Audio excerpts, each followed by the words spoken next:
कहें युधिष्ठिर भीम भयानक काल भयो है। आयो अर्जुन नहीं द्वारका माहि गयो है।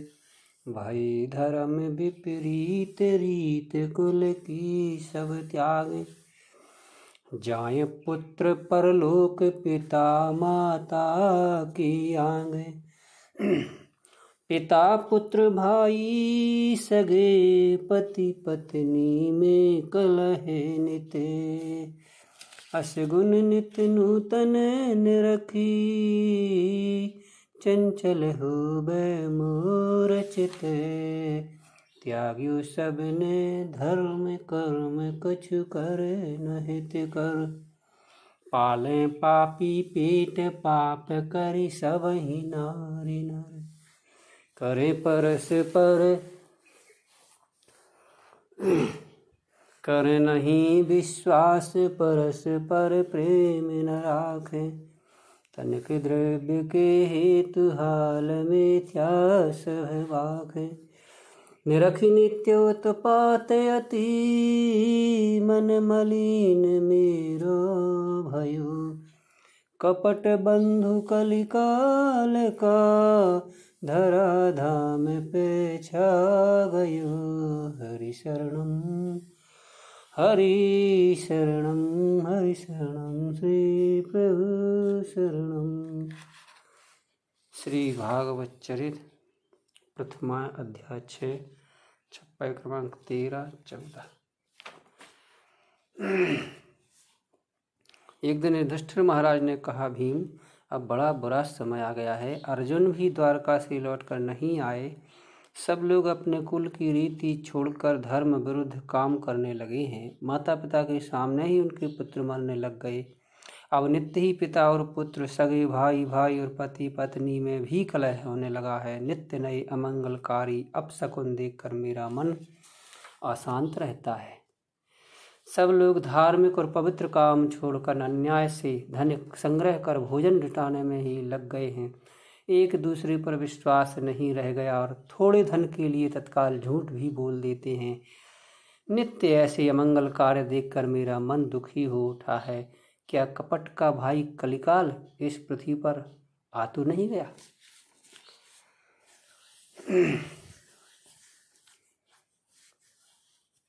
यह घटना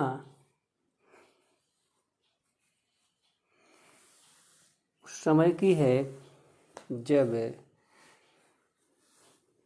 अर्जुन युधिष्ठिर महाराज के कहने पर द्वारका को गए थे, लेकिन भगवान के दर्शनों को गए हुए अर्जुन द्वारका से बहुत दिनों तक नहीं लौटे और बहुत दिनों तक जब अर्जुन नहीं लौटे तब युधिष्ठिर महाराज ने भीम से कहा, भाई भीम अब लगता है बड़ा बुरा समय आ गया है, क्योंकि अर्जुन भी नहीं लौटा है और ऐसा लगता है सब लोग अपने कुल की रीति मर्यादा धर्म छोड़कर और उसके विरुद्ध धर्म के विरुद्ध काम करने में लगे हुए हैं। और ऐसा नहीं है। विचित्र बात यह है कि माता पिता के सामने ही उनके पुत्र मरने लग गए। नित्य ही पिता पुत्र, सगे भाई भाई और पति पत्नी में भी कलह होने लगा है। ये नए नए अमंगलकारी अपशकुन देखकर मेरा मन बड़ा दुखी है, अशांत है। सब लोग पवित्र और धार्मिक काम छोड़कर अन्याय से इकट्ठे किए हुए धन को जुटाने में ही लगे हुए। एक दूसरे पर किसी को विश्वास नहीं रह गया और थोड़े से धन के लिए तत्काल झूठ बोल जाते हैं। ऐसे अमंगल कार्यों को देखकर मेरा मन दुखी है। इसलिए मुझे लगता है कलयुग धरती पर आ गया है। तो यह घटना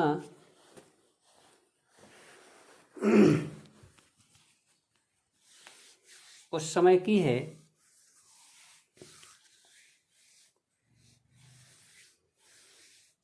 जब भगवान इस धरती को छोड़कर नित्य गोलोक वृंदावन में प्रयाण कर चुके थे।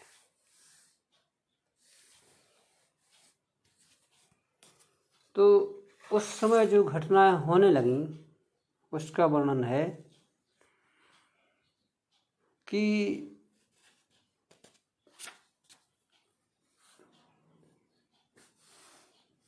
जो यहाँ पर युधिष्ठिर महाराज कलिकाल के प्रवेश की जो बात कर रहे हैं उसका जो प्रभाव है वह यह हुआ कि लोग अधिकतर अपने शरीर के पालन पोषण में ही लगे हुए हैं। उनको आत्मा के पोषण की कोई फिक्र नहीं है। उनका मूल उद्देश्य रह गया है जैसे तैसे पेट को पाला जाए, शरीर को व्यवस्थित रखा जाए, शरीर को सुखी रखा जाए। यही उस समय लोगों का धीरे धीरे उद्देश्य बनने लगा था। उस समय की बात जब कलयुग शुरू होने ही वाला था। तो देखिए, जब व्यक्ति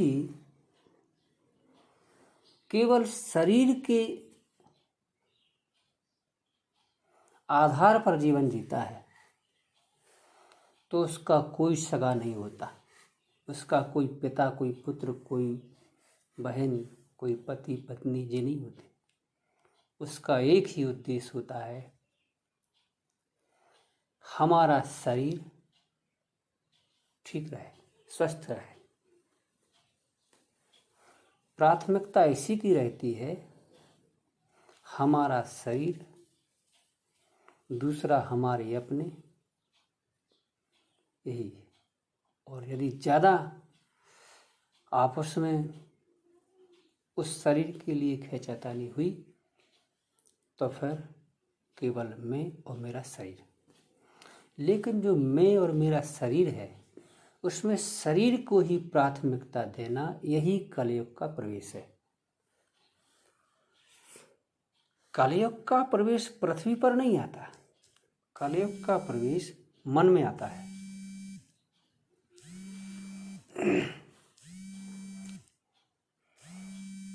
जब मन में केवल शरीर की ही व्यवस्था को ध्यान में दिया जाए और आत्मा की व्यवस्था, आत्मा की प्रगति रोक दी जाए, वहाँ धर्म ना होकर केवल अधर्म ही शेष रह जाता है। और अधर्म में क्या होता है? अन्याय से धन संग्रह करना, एक दूसरे पर विश्वास न रहना, थोड़ी से धन के लिए तत्काल झूठ बोल जाना, यही अन्याय है। तो वास्तव में हमें यह ध्यान देना चाहिए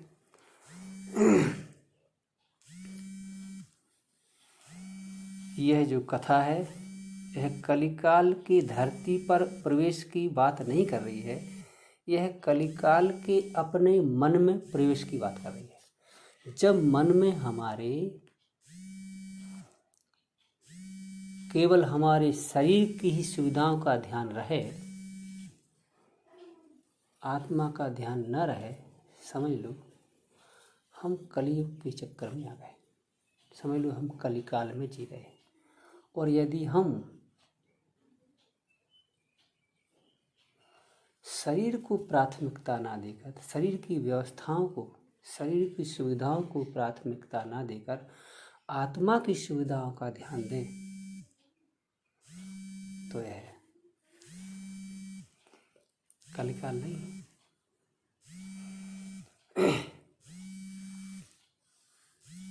यह अध्यात्म लोक है।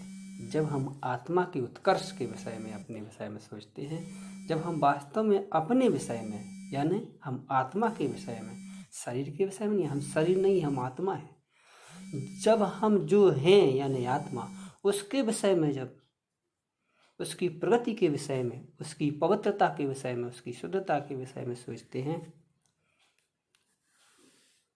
वह वास्तविक प्रगति है।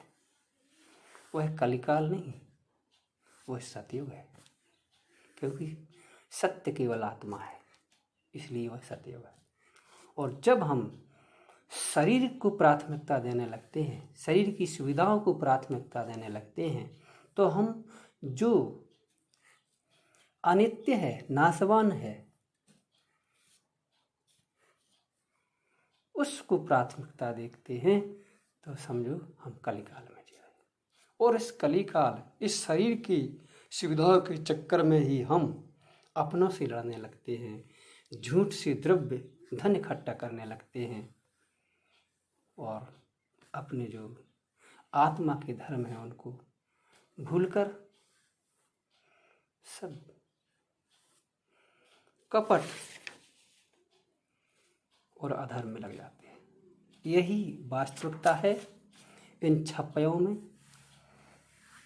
कि कलिकाल का प्रवेश यानी हमारी वो सोच जब हम आत्मा में नहीं शरीर में जीने लगते हैं,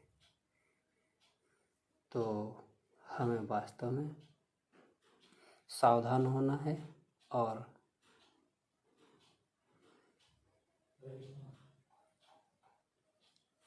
सतयुग में जीना है। हरे कृष्ण, हरि बोल, हरि बोल, हरि बोल, हरे कृष्ण।